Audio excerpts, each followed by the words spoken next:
Welcome students. पण या आधीच्या लेक्चर्समध्ये जर तुम्ही मेरी पार्कर फॉलेट बद्दल जर पाहिलं असेल तर तुम्हाला कळालं असेल की मेरी पार्कर फॉलेट हे असामान्य विचारवंत होते. त्यांनी दिलेले जे विचार आहेत, त्यांनी दिलेले सिद्धांतामधल्या ज्या तरतुदी आहेत त्या त्यांच्या आधी अशा तरतुदी कोणीही दिलेल्या नव्हत्या. ठीक आहे, या आधीचं लेक्चर जर तुम्ही पाहिलं नसेल तर आधी ते पहा. मेरी पार्कर फॉलेट बद्दल एक बेसिक इन्फॉर्मेशन घ्या, त्यानंतरच हे आपलं सेकंड लेक्चर फॉलेटचं तुम्हाला कळेल. ठीक आहे, तर यामध्ये मेरी पार्कर फॉलेट यांनी त्यांच्या डायनामिक ॲडमिनिस्ट्रेशन, ज्याला आपण लोकशाही चैतन्यवाद प्रशासन असं म्हणतो, त्यामध्ये अजून कोणत्या गोष्टी सांगितलेल्या आहेत त्या कळतील. आजच्या लेक्चरमध्ये महत्त्वाचं तुम्हाला हे कळेल की बाबा यांचं जे डायनामिक ॲडमिनिस्ट्रेशन आहे, चैतन्यवाद प्रशासन आहे, त्याला लोकशाही चैतन्यवाद प्रशासन का म्हणतात? कारण त्यांनी दिलेल्या गोष्टी या लोकशाही आणतात कुठे कोणत्याही ऑर्गनायझेशनमध्ये, मग ती प्रायव्हेट असो का गव्हर्नमेंटची ऑर्गनायझेशन असो. पहा त्यांचे आपण महत्त्वाचे मुद्दे काय आहेत, सिंपल ते मुद्दे इथे समजून घेऊया. पहा, सुरुवातीला काय म्हणतात मेरी पार्कर फॉलेट? फॉलेट म्हणतात तुम्ही व्यक्तिनिरपेक्ष आदेश घ्यायला पाहिजे, ज्याला इम्पर्सनल ऑर्डर असं म्हटलं जाते. व्यक्तिनिरपेक्ष आदेश, डिपर्सनलायझेशन ऑफ ए ऑर्डर और इम्पर्सनल ऑर्डर. याचं काय म्हणणं आहे की परिस्थितीच्या नियमांचं पालन करा. ओके, रूल ऑफ सिच्युएशन हे समजून घ्या पहिले काय म्हणणं आहे. फॉलेटच्या हिशोबाने हायरार्की कशाला असायला पाहिजे ऑर्गनायझेशनमध्ये? आपण हायरार्की किंवा पदानुक्रम पाहिला, वेबरमध्ये पाहिला, आपण तो टेलर पाहताना तो सुद्धा पाहिला, आपण फायलमध्ये पाहिला. प्रत्येक जण हायरार्की बद्दल बोलते. फॉलेटमध्ये हायरार्कीची गरज नाही आहे. ना कोणी मालक आहे ना कोणी नौकर आहे. पहा, हे कोणी बोललं होतं का याच्या आधी? कोणीच नव्हतं बोललं. फॉलेट म्हणतात कोणीही मालक नाही, कोणीही नौकर नाही, मालक सगळेच मालक. तिथे फिक्स कोणीतरी तुमचा बॉस नाही आहे, जो बॉस कोणत्याही परिस्थितीत तुम्हाला ऑर्डर दिला आणि तुम्हाला फॉलो करावं लागेल. फायल म्हणतात त्यांची गरजच नाही आहे. ज्या परिस्थितीमध्ये तुमच्यापैकी जो व्यक्ती सोल्युशन देऊ शकतो तो तुमचा तात्पुरता लीडर असावा. ते जे म्हटलंय परिस्थितीचा नियम, याचा अर्थ काय? त्या परिस्थितीला जर कोणता प्रॉब्लेम आला त्याला सॉल्व्ह करणारा जो व्यक्ती असेल तो तुमचा तात्पुरता लीडर. आणि त्यांनी तो प्रॉब्लेम सॉल्व्ह केला की तो लीडर नाही, मग तो बाकीच्यांसारखा. मग सगळे सोबत काम करणार. पुन्हा जर प्रॉब्लेम आला तर तो प्रॉब्लेम जो व्यक्ती सॉल्व्ह करू शकतो तो तुमचा लीडर, तो तात्पुरता लीडर.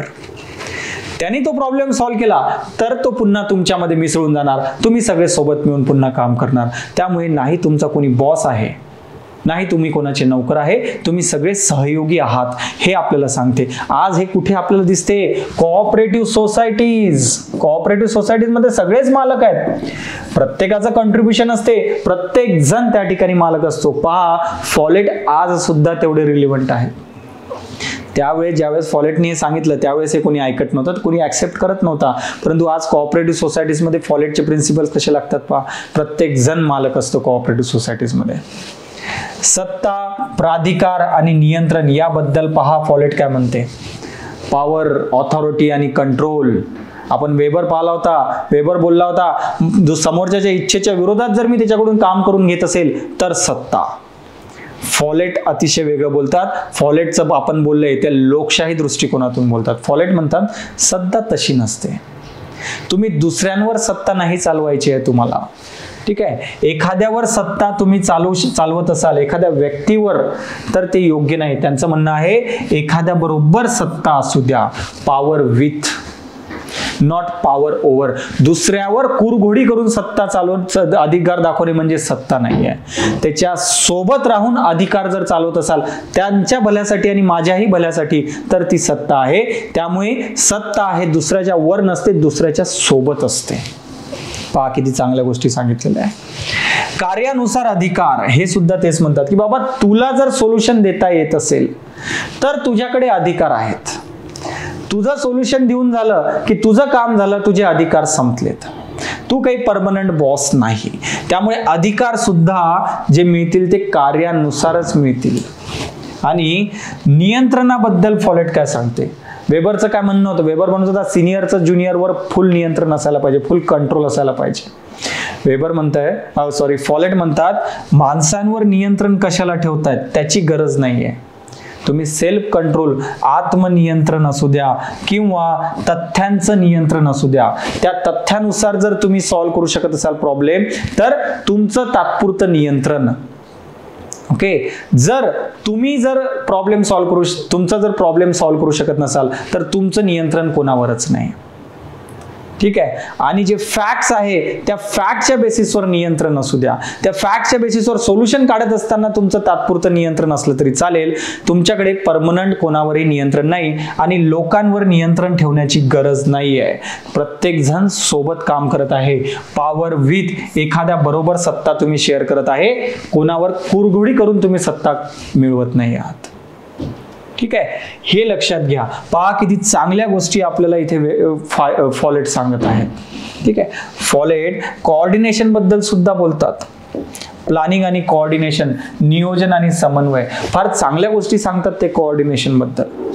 फॉलेट म्हणतात कोऑर्डिनेशन करत असताना 4 तत्वे तुम्ही फॉलो करायला पाहिजे. तुम्हाला जर समन्वय साधायचा आहे, ऑर्गनायझेशन मध्ये समन्वय साधावाच लागतो. तुमचे जे कोणते सगळे जे लोक आहेत, वेगवेगळ्या डिपार्टमेंटमध्ये काम करणारे लोक असू शकतात, त्यांच्यामध्ये समन्वय पाहिजे. वेगवेगळ्या स्तरावर काम करणारे लोक असतील, त्यांच्यामध्ये समन्वय पाहिजे. ऑर्गनायझेशनमध्ये समन्वयाची फार गरज असते आणि त्या समन्वयाचे 4 महत्त्वाचे तत्वे आपल्याला फॉलेट सांगतात. कोणते 4 तत्वे आहेत ते समजून घ्या. पहिला तत्व, सर्व घटकातील आंतरसंबंधातून समन्वय. त्यांचं म्हणणं काय आहे बाबा, जर तुम्हाला समन्वय साधायचा आहे तर तुमच्या ऑर्गनायझेशनमध्ये जेवढे सगळे घटक आहेत त्यांनी एकमेकांसोबत संबंध साधावा, समन्वय साधावा. प्रत्येकाने सर्व घटकांचा एकमेकांसोबत समन्वय असायला पाहिजे, कोऑर्डिनेशन असायला पाहिजे. ठीक आहे, असं नाही की 2-4 डिपार्टमेंट कोऑर्डिनेशन करते, बाकीचे बाजूला बसलेले नाही. प्रत्येक डिपार्टमेंटचं एकमेकांसोबत कोऑर्डिनेशन असणे आवश्यक आहे. पहिली ही गोष्ट. दुसरं पहा, प्रत्यक्ष संपर्कातून समन्वय. त्याचं म्हणणं आहे हे जे सगळे एकमेकांसोबत कोऑर्डिनेशन करत आहे त्यांचा एकमेकांसोबत प्रत्यक्ष संबंध पाहिजे. कोऑर्डिनेशन तेव्हाच होऊ शकते. हे नाही की माझा त्याच्यासोबतचा संबंध समोरच्या मधल्या 4 लोकां थ्रू आहे, कोणीतरी मेडिएटर आहे आणि तो आमच्यामध्ये संबंध निर्माण समन्वय करून देऊ शकत आहे, तसं चालत नाही. समन्वय चांगला तेव्हाच होऊ शकतो जेव्हा 2 लोकांचा प्रत्यक्ष एकमेकाशी संबंध असेल, तेव्हाच कोऑर्डिनेशन हे सर्वात चांगलं होते. त्यामुळे प्रत्यक्ष संपर्कातून समन्वय असायला पाहिजे. पहा किती महत्त्वाच्या गोष्टी कोऑर्डिनेशन बद्दल सांगितलेल्या आहेत. उद्या चालून ऑफिसर बनाल, जर तुम्हाला कोऑर्डिनेशन करायचं असेल तुमच्या ऑर्गनायझेशन मध्ये, याच गोष्टी तुम्हाला कामात पडणार. त्यानंतर सुरुवातीच्या टप्प्याला समन्वय. याचं म्हणणं काय फॉलेटचं, समन्वय असं नका समजू की नंतर समोर जाऊन कोऑर्डिनेशन करू. नाही, जेव्हापासून तुमची ऑर्गनायझेशन चालू झाली तुम्हाला कोऑर्डिनेशनची प्रोसेस सुरुवातीपासून करावी लागेल. हे नाही की उद्या चालून कोऑर्डिनेशन न झाल्यामुळे जर प्रॉब्लेम आला तर कोऑर्डिनेशनच्या आम्ही पद्धती वापरू. नाही, तुम्ही ऑर्गनायझेशन चालू केली की कोऑर्डिनेशनची सिस्टम पहिल्या दिवसापासून असायला पाहिजे, जेणेकरून तुमच्यामध्ये संघर्ष टाळला जाईल, प्रॉब्लेम्स कोणते येणार नाही, काम चांगल्या प्रकारे होईल. सुरुवातीपासून समन्वय असणे आवश्यक आहे. चौथा प्रिन्सिपल, समन्वय ही अविरत चालणारी प्रक्रिया आहे. त्यांचं म्हणणं हे आहे की असं नाही आहे की कोऑर्डिनेशन तुम्हाला काही वेळासाठी गरज असेल, बाकी वेळेस तुम्हाला कोऑर्डिनेशनची गरज नाही. तसं नाही आहे. तुम्ही सुरुवातीला कोऑर्डिनेशन केलं तर जोपर्यंत तुमची ऑर्गनायझेशन आहे तोपर्यंत तुमचं जे आहे ते कोऑर्डिनेशन चालूच राहणार आहे. जोपर्यंत ऑर्गनायझेशन चालेल तोपर्यंत कोऑर्डिनेशन, कारण ती अविरत चालू राहणारी प्रक्रिया आहे. कोऑर्डिनेशन ती कधीही थांबणारी प्रक्रिया नाही आहे. ओके, त्यामुळे एकदा कोऑर्डिनेशन चालू झालं तर शेवटपर्यंत करावं लागेल. गव्हर्नमेंटही हीच करते. गव्हर्नमेंटमध्ये कोऑर्डिनेशनसाठी किती गोष्टी आहे पहा. तसं वेगवेगळ्या मिनिस्ट्रीजला एकामेकासोबत काम करायचं असेल तर ते डायरेक्ट प्रत्यक्ष संपर्कातून समन्वय साधतात.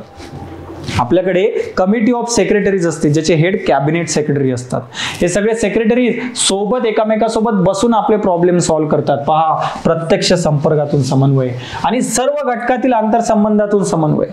जसं कॅबिनेटच्या मीटिंग्स असतात, कॅबिनेटच्या मीटिंग मध्ये सगळे कॅबिनेट मिनिस्टर्स तिथे बसलेले असतात, सर्व मिनिस्टर्स त्या ठिकाणी असतात, सर्व घटक आंतरसंबंध एकामेकासोबत संबंध जाऊन तिथे सोल्युशन्स काढतात, एकामेकासोबत कोऑर्डिनेशन करतात कॅबिनेट मीटिंग मध्ये. त्यामुळे गव्हर्नमेंट असो का प्रायव्हेट, या गोष्टी आजही तेवढ्याच लागू होतात ज्या फॉलेटने आपल्याला सांगितल्या होत्या. पहा, कोऑर्डिनेशनला फॉलेट किती जास्त महत्व देतात. तुम्ही बाकीच्या कोणत्याही थिंकर्स बद्दल कोऑर्डिनेशनचं जेवढं महत्व पालन असेल तेवढं जास्त जास्त महत्त्व फॉलेट आपल्याला कोऑर्डिनेशनमध्ये सांगतात.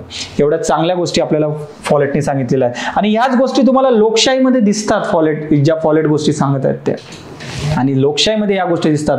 म्हणूनच त्यांचा जो काही सिद्धांत आहे आपण त्यांना लोकशाही सिद्धांत, डेमोक्रॅटिक थिंकिंग किंवा डेमोक्रॅटिक थेअरी म्हणून आपण त्यांना म्हणतो. ओके, अशाच गोष्टी आपण पब्लिक ॲडमिनिस्ट्रेशन कोर्समध्ये सोप्या भाषेमध्ये समजून घेत असतो. जे ऑनलाईन आणि ऑफलाईन मोडमध्ये दोन्ही मोडमध्ये आपला कोर्स आहे. ऑफलाईन मोडमध्ये जो आपला कोर्स आहे तो आता येत्या 7 जुलैपासून चालू होत आहे. तुम्ही जर पुण्यामध्ये असाल, ऑफलाईन तुमच्यासाठी पॉसिबल असेल तर येत्या 7 जुलैपासून आपला पब्लिक ॲडमिनिस्ट्रेशनचा कोर्स चालू होत आहे. त्याची ॲडमिशन सध्या सुरू आहेत. आणि जर पुण्यामध्ये नसाल, ऑफलाईन कोर्स करणे तुमच्यासाठी पॉसिबल नसेल तर ज्ञानदीप ऑप्शनल ॲप हे डाउनलोड केल्यानंतर तिथे सुद्धा तुम्हाला पब्लिक ॲडमिनिस्ट्रेशन ऑनलाईन पद्धतीने अवेलेबल असणार आहे. इंग्लिश आणि मराठी दोन्ही मीडियममध्ये आणि ऑनलाईन किंवा ऑफलाईन दोन्ही कोर्समध्ये तुम्हाला दोन्ही कोर्समध्ये लेक्चर सुद्धा आहेत. चांगली आन्सर रायटिंगचे सेपरेट सेशन सुद्धा आहेत. नोट सुद्धा अवेलेबल आहे. त्या ठिकाणी तुम्हाला टेस्ट सिरीज सुद्धा कंडक्ट केल्या जाईल आणि माझी पर्सनल मेंटरशिप सुद्धा असेल. त्यासाठी माझा कॉन्टॅक्ट नंबर इथे तुम्हाला दिसत असेल 940 542 546 आणि 1.